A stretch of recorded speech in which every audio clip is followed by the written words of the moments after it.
আজকের দিনটা হলো দধিকর্মার দিন। সকালবেলা মায়ের বিদায় বেলার ঘণ্টা বেজে গেছে। সকালে পুজো শুরু হয়ে গেছে দধিকর্মার। ঠাকুরমশাই ঘটের দড়ি কেটে দেবেন। এখন চলছে সকালবেলার আরতি, পুজো। আর দেখো এনাকে কি খুশি, মায়ের দিকে তাকিয়েই যেন মায়ের পুজো দেখছে। সবারই একটু মনটা ভারাক্রান্ত, মা চলে যাবে। আসলে এটা তো মাটির প্রতিমা, তাই তাকে বিসর্জন দিতে হয়। আসলে তো মা আমাদের মাথার ওপর তার কৃপার হাত, আশীর্বাদী হাত রেখেই দেন সবসময়। দেখো মিকু দাদা এসেছে সকালবেলা, তো দাদার কাছে একটু আদর খেয়ে নিল, আবার এখন দিদির কাছেও আদর খেয়ে নিচ্ছে। আমাদের পুরো বাড়ির আদরে একটা বাচ্চা একেবারে। এই যে এটা সেই মুহূর্ত যখন ঠাকুরমশাই দর্পণে মায়ের মুখ দেখবেন।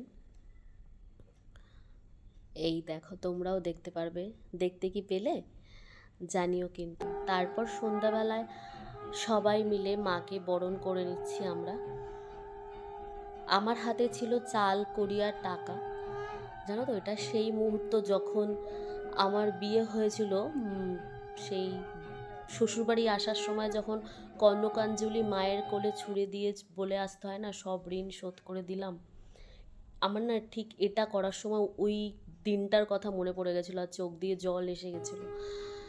মানে এটা হলো মায়ের মাথার ওপর থেকে চাল ছুঁড়ে দিতে হয় না দেখে।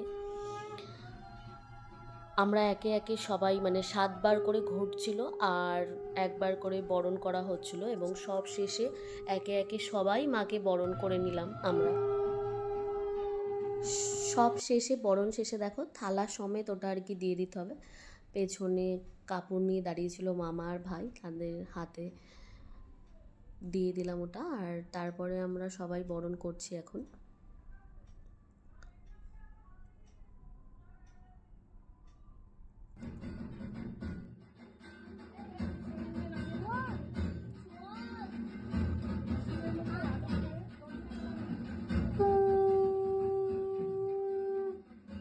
এটা হলো সেই মুহূর্ত যখন মায়ের কাছে আমার মনের কথা সব শেয়ার করছি।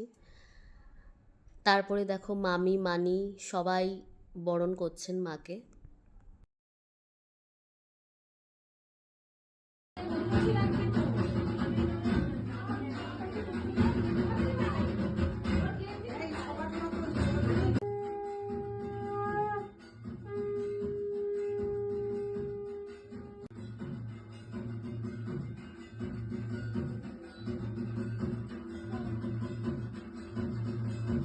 এটা হলো আমার রাধারানী। সেই আগের আলপনার ভিডিওতে দেখেছিলে ওকে, ওর মা বরণ করছে আর ও শঙ্খ বাজাচ্ছে। এখানে ভাই মায়ের সাথে কথা বলছে মনের কথা।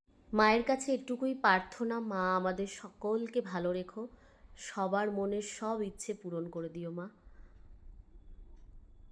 সবাইকে দেখে রেখো, সবাই যেন আমরা খুব ভালো থাকতে পারি। আর এটা হলো, তারপর চলছে সিঁদুর খেলা আমাদের।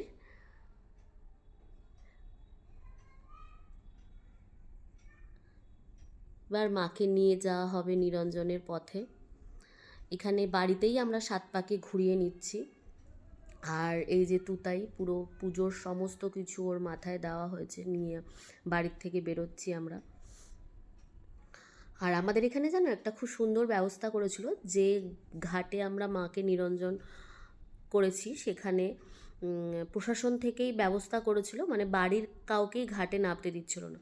ওনারাই নিজেরা যে লোক রেখেছিল তারাই মাকে বিসর্জন দিচ্ছিল। আর এটা হলো যাওয়ার সময়। আর এখানে দেখো রাস্তা দিয়ে আর একটা অন্য প্রসেশন যাচ্ছিলো, সেই ডিজের না আমরা নেচে নিচ্ছি সেই গানে। আর এটা হলো আমাদের ক্লাবের ঠাকুরের সাথে মায়ের দেখা করাতে নিয়ে এসেছে। আর ওখানেই ঢাকের তাহলে আমি আর ভাই ওখানে নেচে নিয়েছি। প্রত্যেকটা মুহূর্ত না এনজয় করতে হবে, আমি এটুকু মানি। সুখ দুঃখ সবই তো আছে। এটা হলো মায়ের সেই মুহূর্ত। দেখো ওদের লোক মাকে নিয়ে গিয়ে জলে ভাসিয়ে দিচ্ছে। এটা খুব কষ্টের, জানো তো।